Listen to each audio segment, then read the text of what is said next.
بحیثیت ستی قوم، تحصیل کوٹلی ستیاں کی سب سے بڑی قوم، آئیے جانیں یہ ماضی کے کچھ اوراق دیکھتے ہیں۔ 653 عیسوی 653 عیسوی جب مسلمانوں نے ایران پہ حملہ کیا، اس وقت کا شہنشاہ یزدگرد تھا جو کہ خسرو پرویز کا پوتا اور شیردیہ کا بیٹا تھا۔ مسلمانوں کا حملہ اتنا کاری تھا کہ یزدگرد کے پاؤں اکھڑ گئے، اسے شکست کا سامنا کرنا پڑا۔ یزدگرد وہاں سے بھاگ کر مرو کی جانب گیا، مگر مسلمانوں کے لشکر نے اس کا پیچھا کیا تو وہ وہاں سے بھاگ کر بلخ کی طرف چلا گیا، جو کہ ایک عارضی جائے پناہ ثابت ہوئی۔ بلخ سے جان بچانے کے لیے اس نے کسان کے گھر پناہ لی، لیکن کسان نے اسے ہیرے جواہرات کے لالچ میں قتل کر دیا۔ اس طرح ساسانی شہنشاہیت کا آخری سپود بھی دار فانی سے کوچ کر گیا اور ایک عظیم سلطنت کا اختتام ہوا۔ گستاسب جو کہ یزدگرد کا بھتیجا تھا، اپنے چچا کی شکست اور خاندان کا زوال دونوں سے مایوس ہو کر اپنی بیوی کو ساتھ لیے قازقستان کے پہاڑوں کی طرف بھاگ گیا۔ اسی دوپوشی کی حالت میں اس کے گھر ایک بیٹا پیدا ہوا جس کا نام فیروز خان رکھا گیا۔ جب فیروز خان جوان ہوئے تو ان کی شادی ایک ترک قبائل کی لڑکی سے کر دی گئی۔ اس طرح یہ شاہی خاندان ہمیشہ کے لیے ترک سماج کا حصہ بن گیا۔ راوی کہتا ہے کہ آل گستاسب کی اولاد تقریباً 300 سال تک قازقستان کے پہاڑوں میں گمنام زندگی گزارتی رہی۔ پھر فیروز کی اولاد میں ایک شخص بہرام خان پیدا ہوا۔ 998 عیسوی میں جب سبکتین کے بیٹوں میں اقتدار کی جنگ چھڑی تو بہرام خان اپنے ساتھیوں سمیت سلطان محمود غزنوی کی فوج میں شامل ہو گیا۔ سلطان محمود غزنوی نے غزنی پہ کامیاب حملہ کیا، اقتدار سنبھالا۔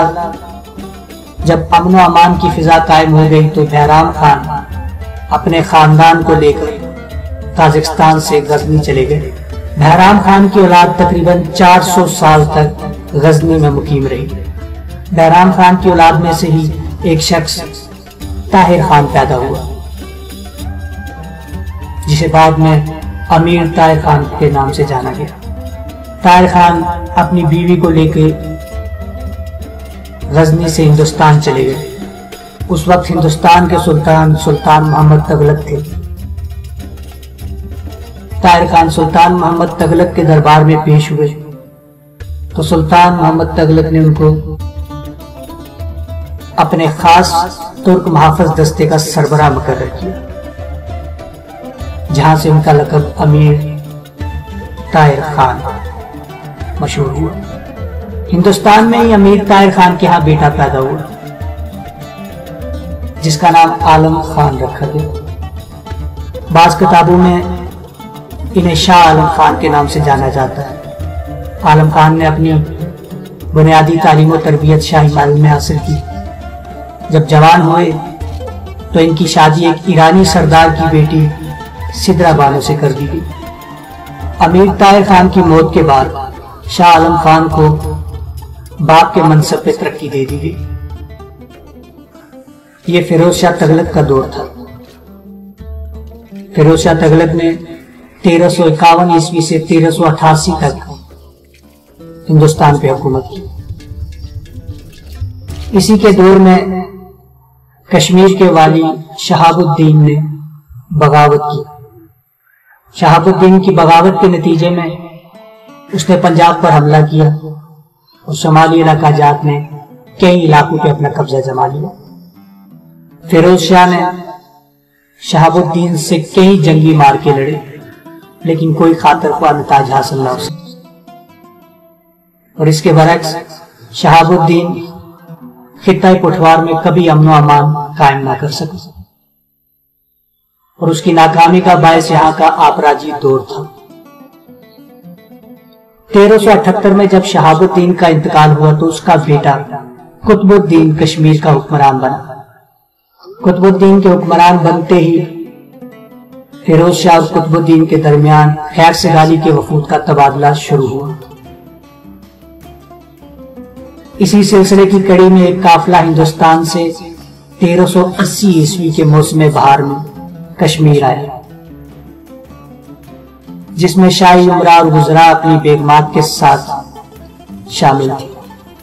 قافلے کے حفاظتی دستے کا کام عالم خان کے ہاتھ میں تھا، جو کہ اپنی بیگم محترمہ سدرا بانو کے ساتھ رکھتے سفر تھے۔ کشمیر میں چند ماہ قیام کے بعد یہ قافلہ دریائے جیلم کے مغربی کنارے کے ساتھ ساتھ دلی کو روانہ ہوا۔ معتبر روایت ہے کہ جب قافلہ مدوش نامی، جو کہ موضع تھون کے مشرق میں تقریباً 2 کلومیٹر کے فاصلے پر دریائے جیلم کے کنارے ایک چھوٹی سی بستی تھی، جب قافلہ وہاں پہنچا تو امیر قافلہ نے اس مقام کو محفوظ سمجھتے ہوئے شب بسری کا فیصلہ کیا۔ آدھی رات کو مقامی قزاقوں نے قافلے پہ شب و خون مارا اور تھکے ماندے انسانوں کا بے دردی سے قتل کر دیا۔ مال و متاع لوٹنے کے بعد خیموں کو نظر آتش کر دیا گیا۔ کچھ لوگ جان بچا کر بھاگنے میں کامیاب ہوئے، اور ان بچ جانے والوں میں عالم خان کی بیوی سدرا بانو بھی تھی۔ افراتفری کے عالم میں سدرا بانو اس انجان راستے پر نکل بھاگی جس پر موجودہ تھون کی بستی آباد ہے۔ عالم خان کا کیا بنا؟ کیونکہ اگر وہ اس شب خون سے بھاگ نکلنے میں کامیاب ہو جاتے تو کبھی نہ کبھی اپنی بیگم کی تلاش میں جائے وقوع پر ضرور آتے، مگر ایسا کبھی نہ ہو سکا۔ کہتے ہیں کہ جب سدرا بانو رات کو جان بچا کر تھون گاؤں کی طرف بھاگی، موجودہ تھون گاؤں کی طرف، تو اس وقت وہاں ہندوؤں کی بستی تھی۔ ایک رنی نامی خاندان وہاں آباد تھا، اور اس خاندان کا سردار یعنی مکھیا گوکل رام تھا، گوکل رام المعروف پنڈت رنی رام۔ جب سدرا بانو پنڈت رنی رام کے گھر پہنچی تو اسے اپنی داستان غم سنائی، اپنے حالات کے بارے میں آگاہی دی، تو پنڈت رنی رام کا دل پسیج گیا۔ کہتے ہیں وہ بہت نیک دل اور تنیت قسم کا آدمی تھا۔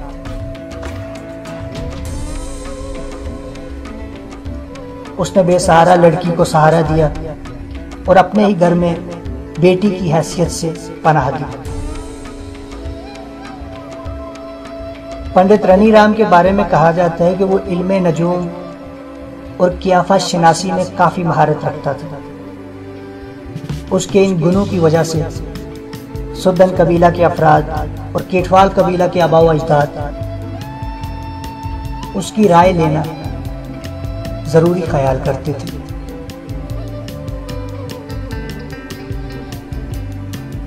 سدرا بانو کو پنڈت رنی رام کے گھر مکمل تحفظ حاصل تھا، ہر سہولت ان کو میسر تھی، لیکن ایک غم، ایک دل کی کسک انہیں بے چین کر دیتی،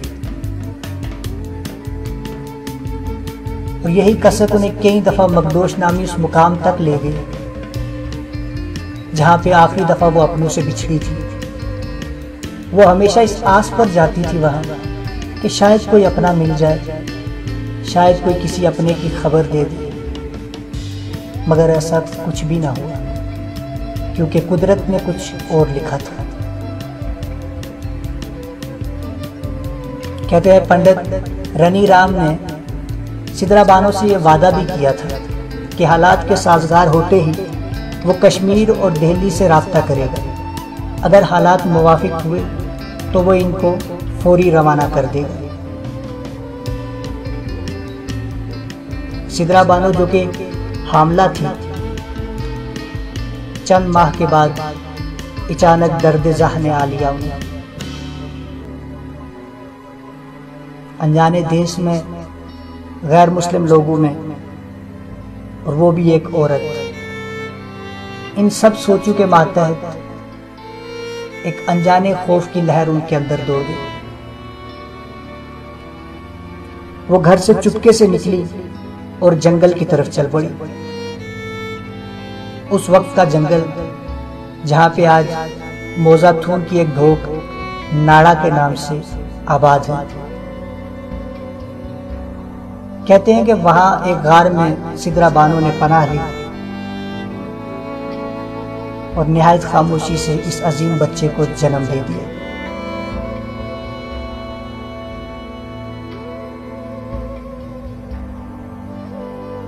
کسے خبر تھی کہ گھاس پھوس کے اس بستر پر آنکھ کھولنے والا یہ بچہ دیار غیر میں ایک عظیم قوم کا جد اعلیٰ ہوگا۔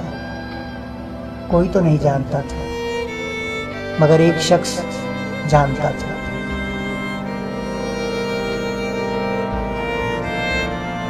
شام کا وقت تھا۔ سدرا بانو نے اپنے لختے جگر کو اللہ تعالیٰ کی امان میں چھوڑا اور واپس بستی کی طرف لوٹ آئی۔ پنڈت رنی رام کی بیگم،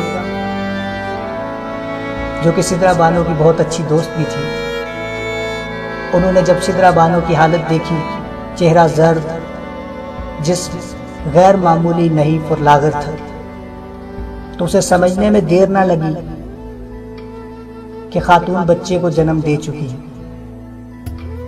کچھ ہی لمحوں میں اڑوس پڑوس کی عورتیں اکٹھی ہوئی اور یہ تمام محترمہ سدرا بانو کی رہنمائی میں اس غار کی طرف چل پڑی جہاں حضرت بابا ستی کو سدرا بانو چھوڑ کر آئی تھی۔ اب غار میں بچے کی حالت پر مختلف کہانیاں ہیں، قیاس ہیں، افسانے ہیں۔ کچھ روایات میں لکھا ہے کہ جب عورتیں غار کے منہ پہ پہنچی تو وہاں ایک شیر کھڑا پہرا دے رہا تھا۔ جب بچے کی ماں کو آتا دیکھا تو شیر واپس جنگل کی طرف پلٹ گیا۔ ایک اور روایت کے مطابق جب عورتیں غار کے اندر داخل ہوئی تو وہاں بچہ ایک خوفناک سانپ سے کھیل رہا تھا۔ خیر، یہ سب کہانیاں اور افسانے ہیں۔ حقیقت کے نزدیک صرف ایک ہی بات ہے کہ جب عورتیں غار کے اندر داخل ہوئی تو بچہ خاموشی سے لیٹا ہوا تھا۔ پنڈت رنی رام کی بیگم آگے بڑھی، انہوں نے بچے کو گود میں اٹھایا، ماتھے پہ بوسہ دیا اور واپس عورتوں کے ہمراہ بستی کی طرف لوٹ آئی۔ پنڈت رنی رام کو اس بات کی خبر دی گئی تو وہ نومولود کی اس پیدائش پہ بہت خوش ہوا۔ اس نے اگلی صبح علم نجوم کی مدد سے بچے کا نام ستی خان رکھا۔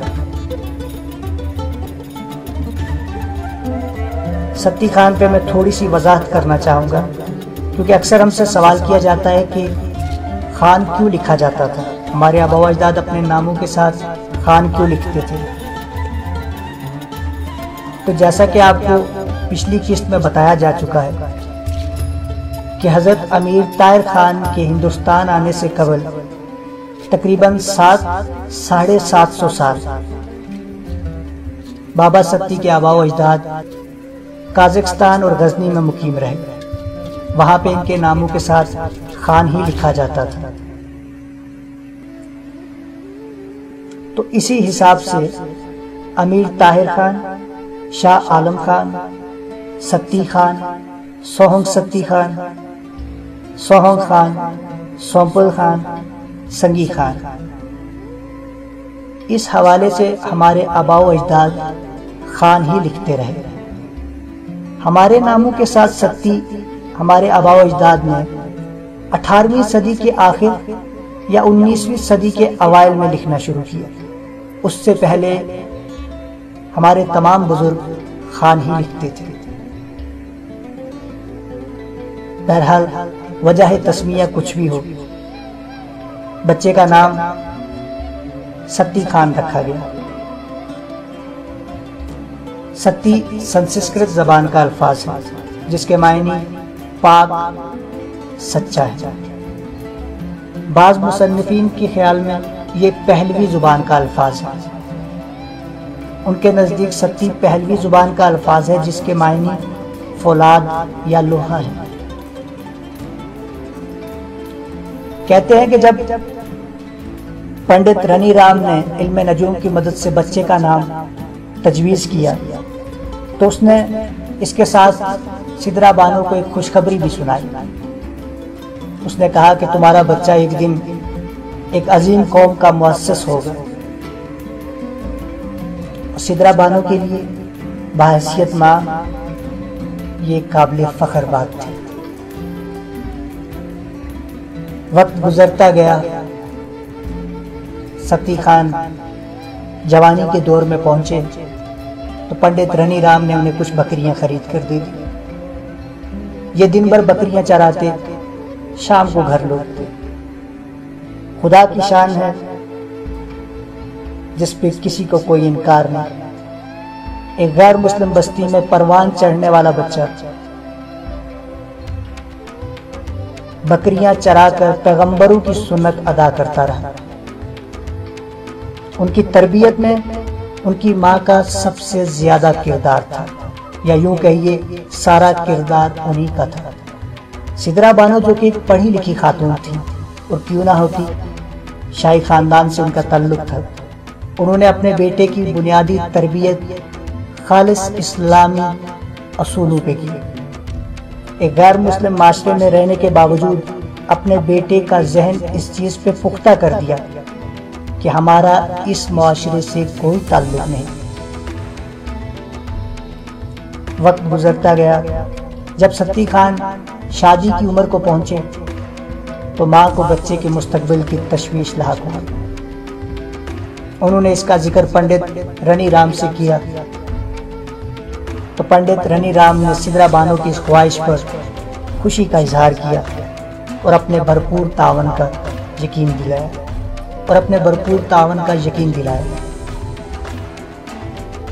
پنڈت رنی رام نے کافی سوچ بچار کے بعد یہ فیصلہ کیا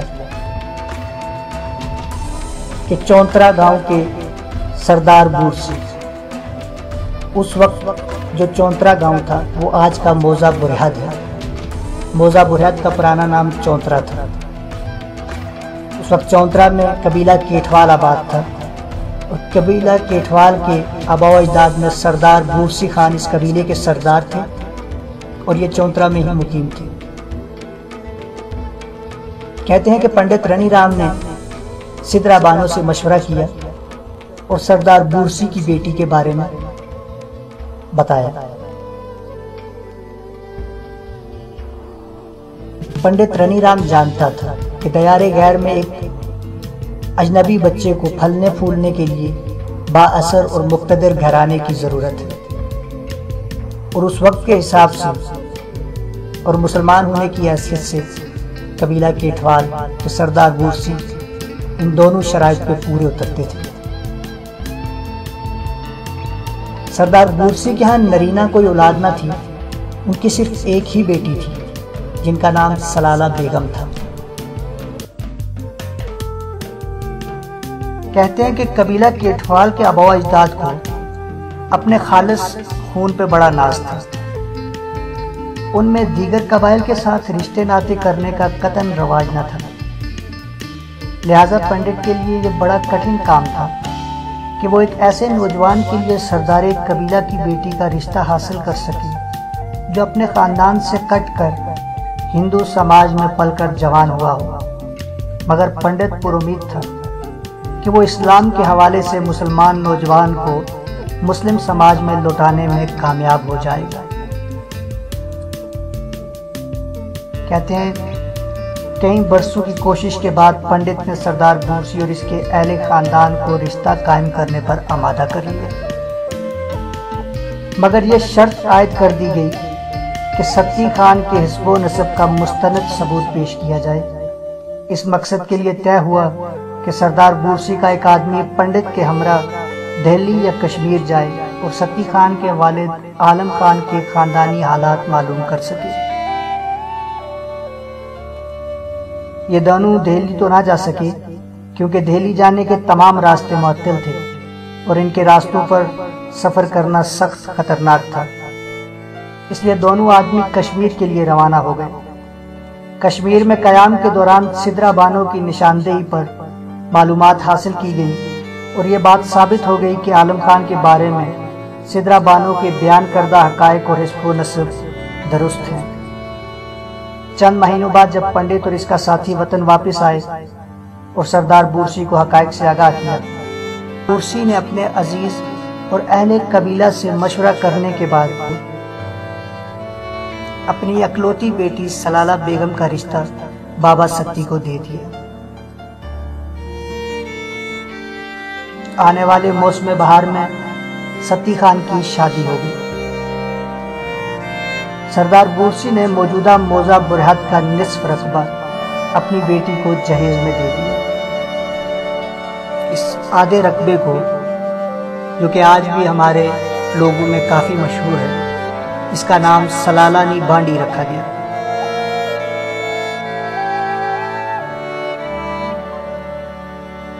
کہتے ہیں شادی کے فوراً بعد ستی خان اپنی بیوی اور ماں کے ساتھ غیر مسلم بستی سے مسلم بستی میں منتقل ہو گئے۔ بابا ستی کے اولین مکان کے بارے میں ایک دوسری روایت بھی ہے جو خاصی طویل اور مبالغہ آمیز ہے، مگر معمر ترین لوگوں میں بڑی مقبول ہے۔ کہتے ہیں کہ جب نوجوان ستی خان کی منگنی طے ہو گئی تو پنڈت نے نوجوان ستی خان کو بلا کر ہدایت دی کہ وہ شام گھر لوٹتے ہوئے جنگل سے ہر روز ایک بالا لکڑی کے شاطیر کو کہتے ہیں، جو عموماً گاؤں کے کچے گھروں میں استعمال کیا جاتا ہے۔ تو پنڈت نے ستی خان کو ہدایت کی کہ ایک بالا ہر روز کاٹ کر لایا کرے تاکہ شادی سے پہلے ان کے لیے مکان تیار کر لیا جائے۔ پنڈت نے مکان کے لیے دیوان ستی کے ساتھ والی جگہ منتخب کی۔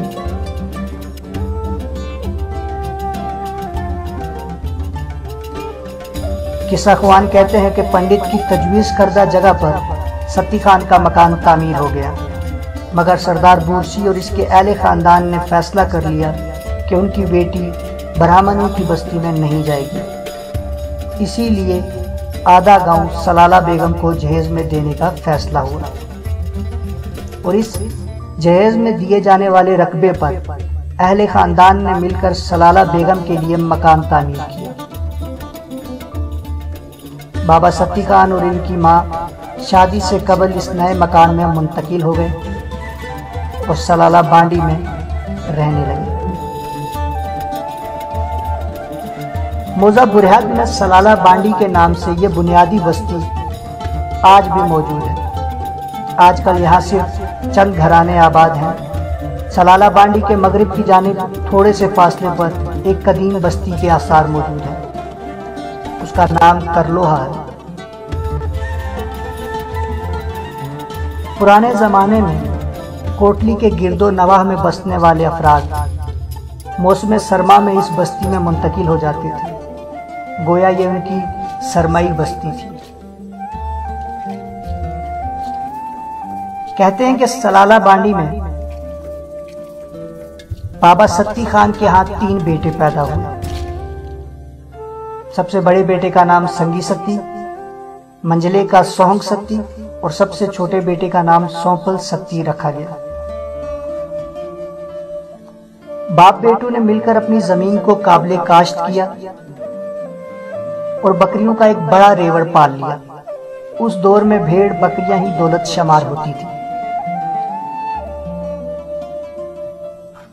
سنگی ستی جب جوان ہوئے تو ان کے نانا سردار بورسی نے اپنے بھائی یعنی سردار پورسی کی بیٹی سے ان کی شادی کروا دی اور سردار پورسی نے کوریانہ گاؤں اپنی بیٹی کو جہیز میں دے دیا۔ اس وقت موجودہ کوٹلی، بدنیاں، کوریانہ اور کٹھیاں اس گاؤں میں شامل تھے۔ 2 سال بعد سنگی ستی کے ہاں ایک بیٹا پیدا ہوا جس کا نام دادا اور نانا نے مومن ستی رکھا۔ کہتے ہیں اسی سال سنگی ستی کسی حادثے کا شکار ہو کر فوت ہو گئے۔ قبیلہ کیٹوال کے آباء و اجداد میں قدیم دور سے یہ رسم چلی آ رہی تھی کہ جس عورت کی نرینہ اولاد موجود ہو وہ بیوہ ہونے کی صورت میں دوسری شادی نہیں کر سکتی۔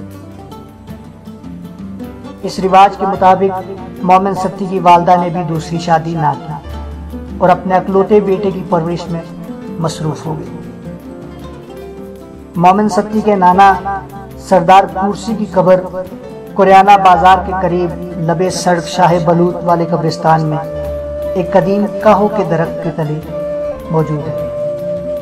ایک روایت کے مطابق سردار بورسی کی قبر بھی اسی قبرستان میں ہے، جبکہ دوسری روایت کے مطابق سردار بورسی کی قبر دیگر دو بھائیوں کے ساتھ موزہ برہاد میں چونترا کے قبرستان میں ہے۔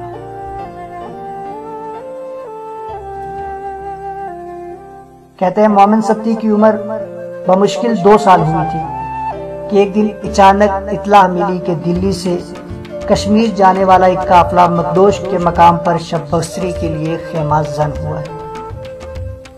اطلاع سنتے ہی حضرت ستی اور ان کی والدہ فوراً مقدوش پہنچے اور اہل قافلہ سے دہلی کے حالات تفصیلاً معلوم کیے۔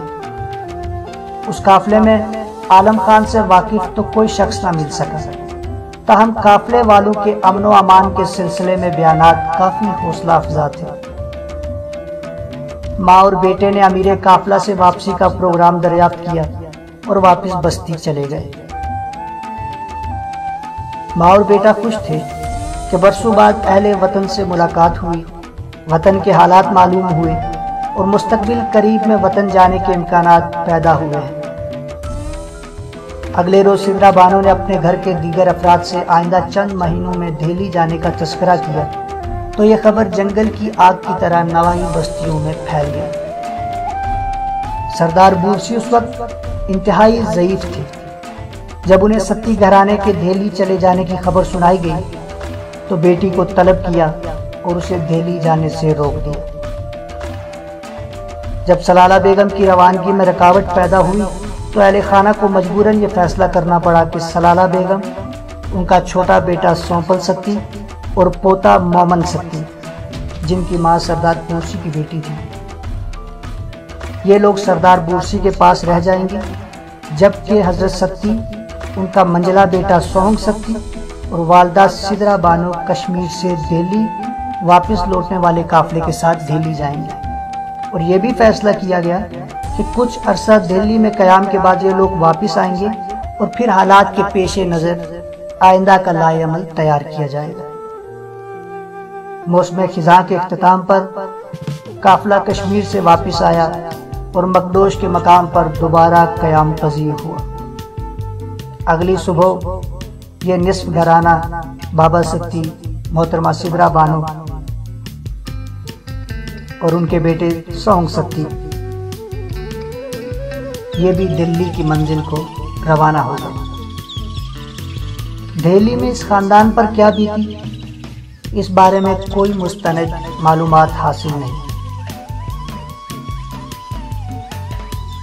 سنی سنائی بات ہے کہ دہلی کے مضافات میں ستی قبیلہ کے افراد آباد ہیں اور یہ لوگ سوہنگ ستی کی اولاد میں سے ہیں اور اپنا سلسلہ نسب مغل چغتائیوں سے ملاتے ہیں۔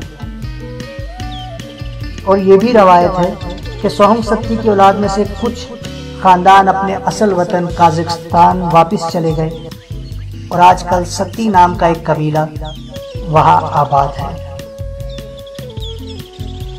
ستی قبیلے کے ایک قازقستان میں موجودگی کی تصدیق 1960 کے ایک شمارے تلو نامی سے ہوتی ہے جو سویٹ سفارت خانہ کراچی سے شائع کرتا تھا۔ اس شمارے کے مطابق قازقستان میں ستی قبیلہ کے نام سے ایک مسلمان قومیت آباد ہے جس کی آبادی تقریباً 30,000 ہے۔ الحاج محمد اسماعیل مخدوم ستی اس مسلمان قومیت کے سردار اور سیاسی رہنما تھے۔ مرحوم ازبکستان قازقستان مذہبی امور کے بورڈ کے وائس چیئرمین بھی تھے اور تا دم مرگ اس عہدہ پر فائز رہے۔ راکن جو کہ تاریخ ستیاں، ستی سماج، ان کتابوں کے مصنف ہیں، سبیر ستی صاحب، انہوں نے سوویت سفارت خانے کے ذریعے مرحوم سے رابطہ قائم کیا اور اپنے قبیلے کے بارے میں تفصیلی معلومات فراہم کرنے کا وعدہ بھی لیا، مگر ایفائے عہد سے قبل ہی وہ چل بسے اور مصنف کا رابطہ ٹوٹ گیا۔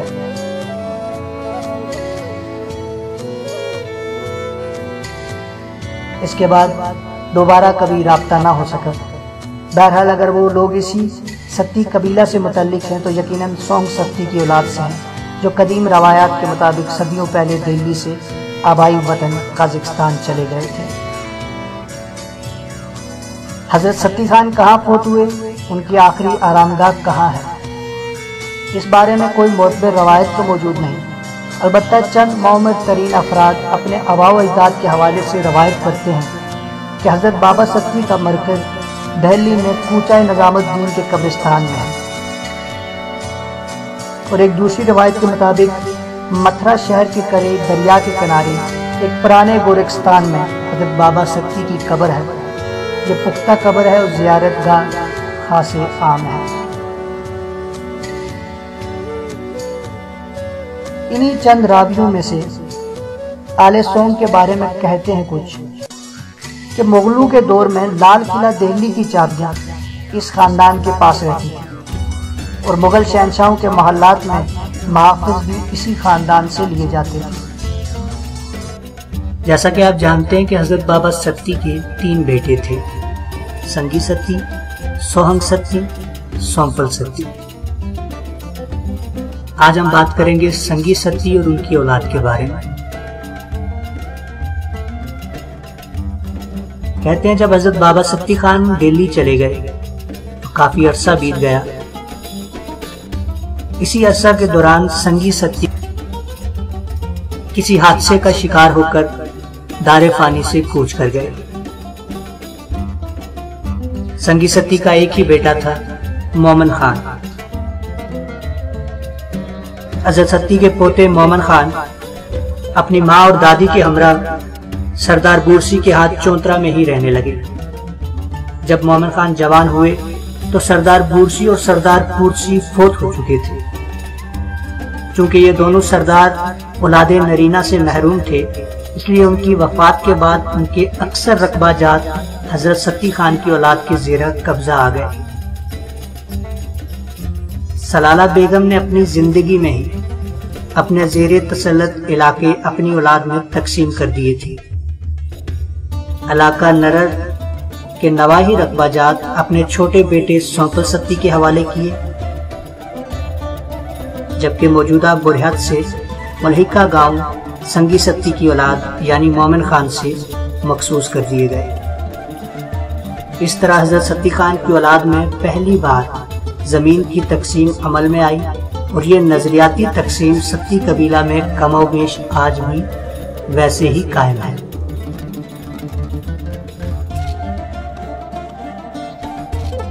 مومن خان کا ایک ہی بیٹا تھا جن کا نام تھری خان رکھا گیا۔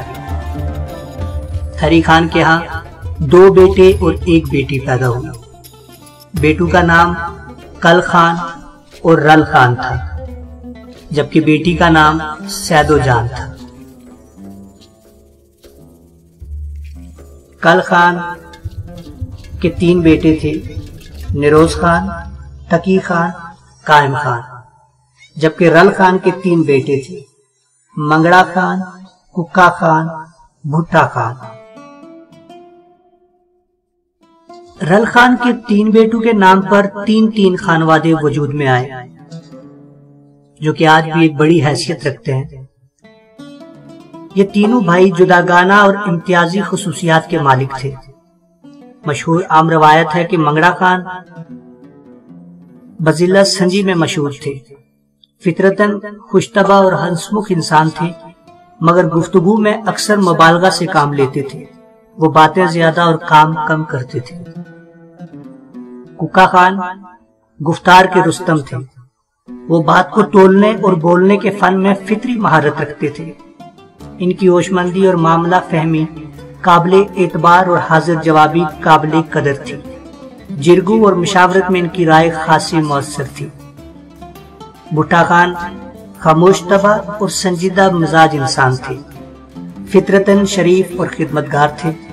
کہتے ہیں کہ وہ بہت بڑے مہمان نواز تھے، جو بھی ان کے گھر جاتا اسے خوش آمدید کہتے اور خوب خاطر مدارت کرتے اپنی استطاعت کے مطابق۔ ان بھائیوں کی امتیازی صفات سے متعلق مقامی کہاوت مشہور ہے، ٹرگش منگڑا گل پکا روٹی بھوٹا، یعنی گپ شپ منگڑیال منگڑا خان کی اولاد، بات چیت اور معاملہ فہمی ککیال یعنی ککا خان کی اولاد، اور روٹی ٹکڑ بھٹیال یعنی مہمان نوازی اور خاطر مدارت بھٹیال خانوادے میں آج بھی پائی جاتی ہے۔ یہ تینوں خصوصیات امتیازی طور پر تینوں خانوادوں میں آج بھی ویسے ہی قائم ہیں۔ آل منگڑا میں گپ شپ اور مبالغہ آرائی عام ہے، مگر موقع و محل کی اہمیت اور افادیت بھی اچھی طرح جانتے ہیں۔ ککا خان کی اولاد میں مسائل اور تنازعات کو سمجھنے اور بطریقے احسن حل کرنے کا ملکہ موجود ہے۔ بھٹیال شاخ میں مہمان نوازی محض ایک کہاوت نہیں بلکہ حقیقت روپ میں موجود ہے۔ بھٹیال گھرانوں کی خاطر مدارت اور مہمان نوازی کی مثال آج بھی دی جاتی ہے۔ کہتے ہیں رل خان کے ان تینوں بیٹوں کے بارے میں مومر ترین لوگوں میں ایک قصہ مشہور ہے۔ ستی قبیلے کے اولین افراد نے اپنے ننیال قبیلے کی طرز پر ایک رسم اختیار کی۔ اس رسم کے مطابق باپ کے مرنے کے بعد بڑا بیٹا باپ کی تھا یعنی باپ کی جگہ سنبھالے گا، یعنی باپ کے مکان میں رہائش اختیار کرتا ہے، باپ کی پگڑی اور چھڑی کا وارث بن جاتا ہے۔ دیگر بھائی باپ کی طرح اس بڑے بھائی کو کنبے کا سربراہ تسلیم کرتے تھے۔ کہتے ہیں کہ تھری خان کے دو بیٹوں میں کل خان اگرچہ بڑے تھے مگر وہ سادہ منش اور تنہائی پسند انسان تھے، اس لیے رل خان اس چھوٹے سے کنبے کے سربراہ تسلیم کیے گئے۔ رل خان کے تین بیٹے تھے، ان میں منگڑا خان بڑے تھے۔ جب رل خان بہت ضعیف ہو گئے تو انہوں نے بڑی سوچ و بچار کے بعد اپنی ذمہ داریاں منگڑا خان کی بجائے اپنے منجلے بیٹے ککا خان کو سونپنے کا فیصلہ کیا اور اپنی زندگی میں ہی پگڑی اور چھڑی ککا خان کے حوالے کر دی۔ رل خان کا یہ فیصلہ اور عمل منگڑا خان نے اپنی توہین سمجھا۔ باپ کے سامنے تو احتجاج کی جرت نہ ہو سکی مگر دل میں انتقام کی آگ سلگتی رہی۔ ایک دن منگڑا خان نے اپنے چھوٹے بھائی بھٹا خان کو بلا کر آمادہ کرنا چاہا کہ ککا خان کو قتل کر دیا جائے کیونکہ باپ نے اسے بے جا اہمیت دے دی ہے۔ بھٹا خان نے اس تجویز کو سخت ناپسند کیا اور منگڑا خان کو اس فعل سے باز رہنے کی تلقین کی۔ اتفاق سے دونوں بھائیوں کی یہ گفتگو رل خان نے سن لی۔ انہیں بیٹے کی اس ارادے پر سخت صدمہ ہوا۔ اسی شام منگڑا خان کو دیگر افراد خانہ کی موجودگی میں بلایا اور سخت سست کہا۔ یہ بھی روایت ہے کہ رل خان نے بڑے دکھ کے ساتھ منگڑا خان کو آگاہ کیا کہ جس شہرت اور طمع کی خاطر تم اپنے بھائی کو ناحق قتل کرنے کا ارادہ رکھتے ہو، اب اچھی طرح جان لو کہ 3 پشتوں تک تمہاری اولاد گمنام رہے گی۔ اور یہ روایت بھی حقائق کے قریب ہے کہ منگڑا خان ان کے بیٹے اور پوتوں کو بہت کم لوگ جانتے ہیں۔ منگڑا خان کے پڑ پوتے گھنی خان کے نام پر آل منگڑا معروف ہوئی، جو آج ایک گھنیال شاخ کے نام سے ہمارے لوگوں میں ایک مقبول خانوادہ ہے۔ کہتے ہیں رل خان جب فوت ہوئے تو انہیں اپنی بستی کے قریب دفن کیا گیا۔ ان کی آخری آرامگاہ کوہٹی بازار کے عقب میں جامع مسجد سے متصل ہے۔ کاہو کے بڑے درخت کے نیچے مقام قبر پر ایک چوک بنا ہوا ہے۔ تھری خان کی قبر بھی اسی قبرستان میں موجود بیان کی جاتی ہے۔ کل خان کی قبر کے بارے میں وثوق سے کچھ نہیں کہا جا سکتا کہ وہ کس مقام پر ہے، تاہم ایک روایت کے مطابق ان کی قبر باغ نوش چفارہ کے قدیم قبرستان میں ہے۔ اس قبرستان کے آثار اب مٹ چکے ہیں۔ دوسری روایت کے مطابق ان کا مرکز موضع بہاد میں باغ کے مقام پر ہے۔ ان دو روایتوں کے علاوہ یہ بھی ممکن ہے کہ ان کی آخری آرامگاہ اپنے بھائی رل خان کے ساتھ ہی ہوئی۔ رل خان کی وفات کے بعد کوکا خان نے باپ کی ہدایت کے مطابق پگڑی اور چھڑی سنبھال لی۔ کہتے ہیں کہ منگڑا خان نے اسے اپنی توہین سمجھتے ہوئے اپنے بھائیوں سے علیحدگی اختیار کر لی اور موضع بھتیا میں جا کر آباد ہو گئے۔ منگڑا خان کی قبر موضع بھتیا میں دیوان کے قبرستان میں ہے۔ باپ کی تقسیم جائیداد کے مطابق کوکا خان موضع بریاد اور بوٹا خان کوٹلی چلے آئے۔ کوکا خان کی قبر بریاد میں چونترا قبرستان میں ہے، جبکہ بھٹا خان کی قبر کوٹلی میں ہی قبرستان دادا احمد کے نام سے مشہور قبرستان میں موجود ہے۔ سنگی سکتی کا صرف ایک بیٹا تھا، مومن خان، اور مومن خان کا آگے ایک بیٹا تھا تھری خان۔ تھری خان کی شادی بھی کیٹوال قبیلہ سے ہوئی تھی۔ ان کی اولاد میں 2 بیٹے اور 1 بیٹی تھی۔ بیٹوں کے نام رل اور کل خان تھے، جبکہ بیٹی کا نام سیدو جان تھا۔ یہ تینوں بہن بھائی بڑے بہادر اور شاہزور تھے۔ جب یہ تینوں جوان ہوئے تو تھری خان اپنے چھوٹے سے کنبے کے ساتھ موجودہ بریاد گاؤں سے موجودہ کوہٹی میں منتقل ہو گئے۔ مشہور روایت ہے کہ ان دنوں یہ خطہ گکھڑوں کی عملداری میں تھا۔ گکھڑ حاکم پھروالا کے قلعے میں رہتا تھا۔ حاکم پھروالا کی طرف سے نڑائی یعنی نرر، پنجار اور پہار وادی لیکرار کے علاقوں پر ایک دفعہ راجہ نرور یا نرور نام کا کوئی گکھڑ سردار کامدار مقرر کیا گیا۔ یہ شخص بڑا دانشمند اور دلیر تھا۔ اس نے اپنے ماتحت علاقوں پر کڑی نگرانی رکھنے کی خاطر اپنے علاقہ ہی میں مستقل رہنے کا فیصلہ کیا۔ اس مقصد کے لیے اس نے ماروان کے مقام پر ایک چھوٹا سا قلعہ تعمیر کرنے کا منصوبہ بنایا۔ اس دور میں اس خطے میں آبادی بہت کم تھی، مجوزہ قلعے کی تعمیر کے لیے کافی افرادی قوت کی ضرورت تھی۔ اس غرض کے لیے دور دراز بستیوں سے مردوں اور عورتوں کو بیگار میں پکڑ کر ماروان لایا گیا۔ رل خان، کل خان اور ان کی بہن سیدو جان اور آل سونپل میں سے گھیگو خان اور ان کے بیٹے نتھا خان ان بیگاریوں میں شامل تھے۔ داستان کو سناتے ہیں کہ اس قلعے کا تعمیراتی سامان یعنی پتھر، گارا اور دیگر سامان دریائے جہلم کے قریب سے لایا گیا۔ قلعے کی تعمیر میں مجبور لوگوں نے بڑی محنت اور جانفشانی سے کام کیا۔ راجہ نرول خان نے خوش ہو کر ان بیگاریوں کو قلیل مقدار میں اجرت بھی دینی شروع کر دی۔ کہتے ہیں کہ سیدو جان نے اتنی جانفشانی سے کام کیا کہ راجہ نرول نے ان کی اجرت دگنا کر دی، یعنی یہ معاوضہ دونوں بھائیوں کے معاوضے کے برابر ہو گیا۔ ستی قبیلے میں اس واقعے کے بارے میں آج بھی ایک کہاوت مشہور ہے کہ اد کل تے رل اد سیدو کلی، ترجمہ یعنی نصف کل رل خان کا اور نصف سیدو اکیلی کا۔ قصہ گو انہی دنوں کا ایک مشہور واقعہ سناتے ہیں کہ بیگار میں کام کرنے والوں میں جسکمت قبیلہ، جو کہ اس وقت موجودہ کوہٹا میں آباد تھا، یہ قبیلہ جسکمت قبیلے کا ایک پہلوان بھی شامل تھا۔ اس پہلوان نے تمام قبائل کے جوانوں کو کشتی کے مقابلے کا چیلنج کر دیا۔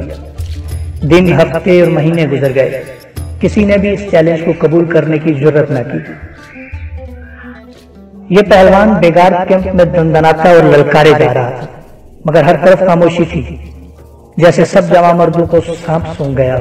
آخرکار سیدو جان نے اس پہلوان کا چیلنج قبول کرتے ہوئے پہلوان سے زور آزمائی کا فیصلہ کیا، مگر سیدو جان کے بھائیوں کو یہ فیصلہ منظور نہ تھا، کیونکہ یہ ان کے لیے توہین تھی کہ ان کی بہن ایک مرد کے ساتھ زور آزمائی کرے۔ راجہ نرول کو جب عورت اور مرد کے اس دلچسپ مقابلے کی اطلاع ملی تو وہ بہت خوش ہوئے اور اس مقابلے میں عملی دلچسپی لینے لگا۔ راجہ کو یہ خبر بھی پہنچائی گئی کہ اس مقابلے کے انعقاد میں دونوں بھائی رکاوٹ بنے ہوئے ہیں۔ راجہ نے دونوں بھائیوں کو طلب کیا اور انہیں اس بات پر آمادہ کرنا چاہا کہ وہ اپنی بہن کو زور آزمائی کے مقابلے کی اجازت دے دے، مگر بھائیوں نے صاف انکار کر دیا۔ راجہ کے لیے مقابلہ بڑا دلچسپ تھا، وہ ہر قیمت پر اس مقابلے کا اہتمام کرنا چاہتا تھا۔ اس مقصد کے لیے اس نے دونوں بھائیوں کو بار بار طلب کیا اور مقابلے کے لیے اجازت لینے کی کوشش کی۔ قبائلی سرداروں کے ذریعے بھی ان بھائیوں پر دباؤ ڈالا گیا۔ آخرکار ایک تجویز پر رل خان نے اتفاق کر لیا۔ اس تجویز کے مطابق ایک مرد کی چھاتی کے برابر گہرا گھڑا کھودا جائے، ایک فریق گھڑے کے اندر رہے اور دوسرا باہر، دونوں دایاں ہاتھ ملائیں اور باہر والا پوری طاقت سے فریق ثانی کو باہر کھینچے۔ دوسری بار گھڑے کے اندر والا باہر اور باہر والا اندر چلا جائے۔ جو بھی مد مقابل کو اس طریقے سے باہر کھینچ لائے گا وہ کامیاب قرار پائے گا۔ وقت مقررہ پر مقابلہ شروع ہوا۔ سیدو جان پہلے گھڑے میں اتری اور پہلوان باہر تھا۔ پوری کوشش کے باوجود پہلوان فریق مخالف کو باہر کھینچ لانے میں کامیاب نہ ہو سکا۔ اب گھڑے میں جانے کی باری پہلوان کی تھی۔ سیدو جان نے پہلے جھٹکے سے ہی پہلوان کو باہر کھینچ لیا۔ اس طرح سیدو جان نے زور آزمائی کا مقابلہ جیت لیا۔ کل خان آخری لمحہ تک اس عورت مرد مقابلے کے خلاف تھے۔ انہیں اس واقعے پر بڑا صدمہ ہوا اور دل میں فیصلہ کر لیا کہ وہ راجہ نرول سے اپنی بہن کی اس توہین کا بدلہ ضرور لیں گے۔ وہ دن رات انتقام کی آگ میں جھلستے رہے اور مناسب موقع کی تلاش میں رہنے لگے۔ آخر کل خان کو وہ موقع حاصل ہو گیا۔ راجہ نرول مچھلیوں کے شکار کا بہت شوقین تھا۔ کل خان نے راجہ کے شوق سے فائدہ اٹھانے کا فیصلہ کر لیا۔ ایک روز راجہ نرول کی خدمت میں حاضر ہو کر اطلاع دی کہ پتن سے تھوڑا نیچے دریا میں مچھلیوں کی بہتات ہے۔ راجہ کے لیے یہ خبر خوش کن تھی۔ چند ہی روز میں ماہی گیری کا پروگرام طے ہو گیا۔ راجہ نرول نے پتن کے مقام پر پہنچ کر اپنے دیگر ساتھیوں کو ٹھہرنے کے لیے کہا اور خود کل خان کے ہمراہ ساحل دریا پر مچھلیوں کے شکار میں مصروف ہو گیا۔ مچھلیوں کو پکڑتے پکڑتے وہ کافی دور نکل گئے۔ اب کل خان کے لیے انتقام لینے کا مناسب موقع تھا۔ جو ہی راجہ ایک خطرناک مقام پر پہنچا، کل خان نے ایک زوردار دھکا دے دیا اور اگلے ہی لمحے راجہ تیز اور گہرے پانی میں زندگی اور موت کی کشمکش میں مبتلا نظر آیا۔ کہتے ہیں کہ راجہ نرول تیرنا جانتا تھا۔ چند غوطوں ہی میں سنبھل گیا اور مخالف کنارے کی سمت تیرنے لگا۔ کل خان نے راجہ کے تعاقب میں دریا میں چھلانگ لگا دی۔ راجہ تیرتے ہوئے دوسرے کنارے جا لگا اور جان بچانے کی خاطر خشکی پر بھاگنے لگا، کیونکہ وہ کل خان کو اپنے طاقت میں آتا دیکھ چکا تھا۔ راجہ تھوڑی دور بھاگا اور تھک کر گھنی جھاڑیوں میں چھپ گیا۔ کل خان جب کنارے پہنچے تو راجہ ان کی نظروں سے اوجھل ہو چکا تھا۔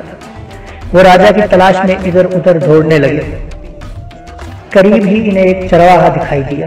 اس چرواہے نے راجہ کو جھاڑیوں میں روپوش ہوتے دیکھ لیا تھا۔ چرواہے کی نشاندہی پر کل خان نے راجہ کو جا لیا۔ راجہ نے جاں بخشی کے لیے کل خان کی بہت منت سماجت کی، مگر کل خان نے راجہ کو قتل کرنے کا پختہ ارادہ کر لیا تھا۔ راجہ نے ہر طرح کا لالچ دیا، مگر کل خان کے ارادے میں کوئی تبدیلی واقع نہ ہوئی۔ مایوس ہو کر راجہ نے آخر التجا کی کہ وہ قتل ناحق سے باز آ جائے، ورنہ اس کی اولاد بھی قتل ناحق کی سزا بھگتے گی۔ راجہ کے ان الفاظ پر کل خان مشتعل ہو گئے۔ فوراً تلوار سے راجہ کا سر قلم کر دیا اور نیش کو دریا سپرد کر دیا۔ تھوڑی دیر بعد بھاگتے ہوئے پتن پر واپس آئے اور ساتھیوں کو اطلاع دی کہ راجہ کنارے پر سے پھسل کر دریا میں گر پڑا اور ڈوب گیا ہے۔